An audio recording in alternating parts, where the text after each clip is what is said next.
And for flex screens games, I play a lot of JRPGs, visual novels, that sort of thing, like games where there's a big emphasis on narrative, kind of bonding of characters, the world building, and I felt like there was a bit of a lack of that in VR. So I kind of thought about like how should I, like maybe I can make my own game that kind of fulfills this, and there might be other people who also enjoy this.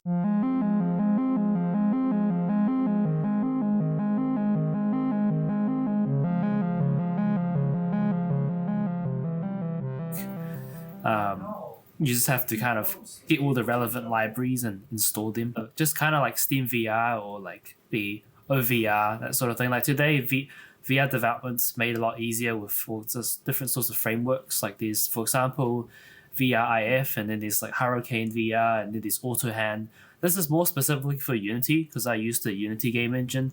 But yeah, it's when you're developing a PCVR game, like there's obviously lots of differences in terms of like how to design the interactions. Like it's totally different from making a flat screen game. You have to think totally different.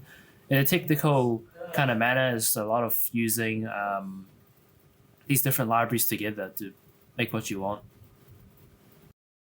So for example, maybe you have some interactions where like you want to be able to open a door, or maybe you want to be able to pick up like an object, or maybe you want to like code a gun or something. So back in the day, you would have to do all these things from scratch. Like you have to figure out how to handle the input, how to make the object be able to be grabbed from different angles, that sort of thing. And then today, it's kind of most of these things have been kind of established, like these are standard, and then you kind of just make use of these existing toolkits or frameworks. Well, I've been making and playing VR games since 2016, so that was when the HTC Vive came out, and I kind of got like I enjoyed playing the games a lot. Like I played a lot of those kind of like Beat Saber, Gorn, Half-Life Alyx, Brookhaven Experiment, like all the shooters, slashers, those sort of games. But then kind of over time, I found myself playing them less and less, and I kind of got bored. And the reason I got bored was I started to think about like why is VR games not so interesting to me anymore. It's because kind of the novelty factor of those original games that came out kind of wore away, and then I started to look for the same things that I might look for in a flat screen game. So, and for flat screen games, I play a lot of JRPGs, visual novels, that sort of thing, like games where there's a big emphasis on narrative, kind of bonding of characters, the world building, and I felt like there was a bit of a lack of that in VR. So I kind of thought about like how should I, like maybe I can make my own game that kind of fulfills this, and there might be other people who also enjoy this. That was the kind of idea. And right now in the VR gaming market, there's a few VR visual novels there, here and there. There's a few JRPGs, but not that much. And they're all kind of like, there's good things about them, but they're pretty early. So there's kind of like, they're not perfect. So I thought maybe I can make a project where I can sort of build upon this and like make the next generation of like a storytelling game like in VR. Yeah, making this with a team of 4 people. Yeah, so I'm the director, programmer, writer guy, and then we've got like a 3D artist to make all the environments and animations, and then we've got a 2D artist to, two 2D artists to help with the concept art and character designs, textures, that sort of thing. Well, to get people excited, you really have to know your target audience. So I try to do as much kind of market research as possible, and then just kind of like putting out lots of different posts. Like if you check out Twitter, we try to be as active as possible, and just make sure that we are pretty active on Twitter and Reddit actually. So we just try to make sure that people find what we're making interesting, and we take in feedback, that sort of thing. And when you're developing with a tiny team, usually each person has to be quite cross-disciplinary. So you work on different, like multiple things. Maybe in a big team, you have a separate animator, separate 3D modeler, separate texture artist, but then we have like one person that does all of it. So to make that manageable, well, we basically just have to spend a lot of time, but also just make sure the project is scoped appropriately.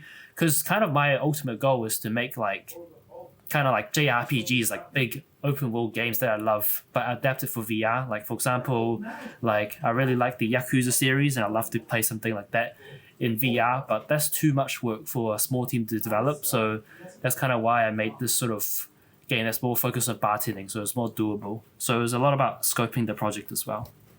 That's the tricky part, because like when you're a small team, you can only really do like one thing good. Like for example, maybe you make like maybe on the PC flat screen game, you have like a really awesome JRPG which has amazing graphics, it's got amazing combat, story, all that stuff. But then and that's kind of the problem with like VR games today. They're usually made with a small team, so you either get really good like gameplay or like really good story. You don't usually have like good story plus gameplay unless you're like Valve, and Half-Life Alyx kind of has both. So that's kind of the problem, and we're trying to sort of balance the two basically.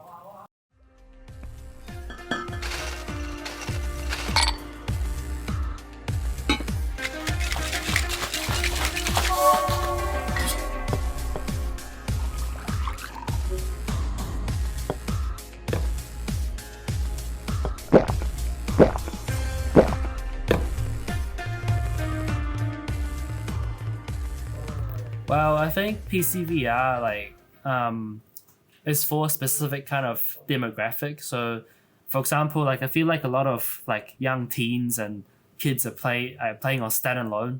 Like a lot of them are using standalone, but then you might have some older people that will be using PCVR, like because it sort of depends. Like this is not like everything, but I feel like kids don't care about graphics as much and don't care about as much like kind of the depth of things. They'll enjoy sort of like games like Gorilla Tag, where they can just like mess around in a social room. But then kind of older players will value really good graphics, and I feel like they would have grown up playing these premium traditional single player games, so they'll kind of expect the same thing in a VR game as well. And PC VR is still the best way to deliver like a game with the best possible like graphical experience. I think community is really important. Like I was talking to the developer of Sushi Ben. I don't know if you guys know that game, but basically one of the hardest things for indie game developer today, like an indie VR game developer today, is kind of reaching the target audience and making sure that their potential players know about the game. Like when you're putting out like your game on social media, maybe it takes off, that's great, but there's no guarantee that those people actually have a VR headset, and that can be a big problem. So if there was kind of like easier ways to kind of reach like your target audience or something, there'll be a lot more players, and like a lot of the time there will be people interested in playing your game, but then like those players don't even know about your game. And yeah, there's no like great ways. Like maybe you can go get an article and upload VR, but then you have to like pay for that, and not every developer has the money for that sort of thing. So you kind of rely on X, Twitter, Reddit, but then that's kind of all over the place.